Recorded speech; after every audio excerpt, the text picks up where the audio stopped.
सुखता नस त पिया द तनी रस न त जाम हो जाई।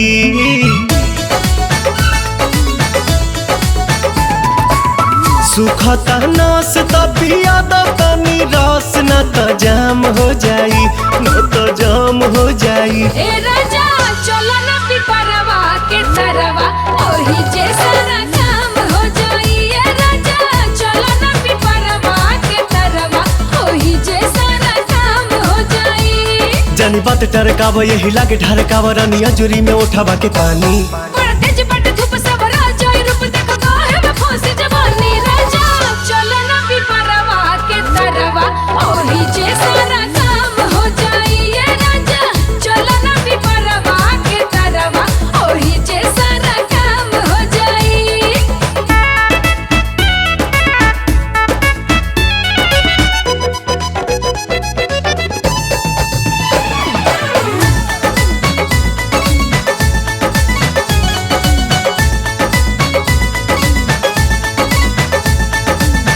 ओढ़ा के ओढ़निया तू काटे दना चनिया, तुहरो के आई मजा आए हो मोरे धनिया।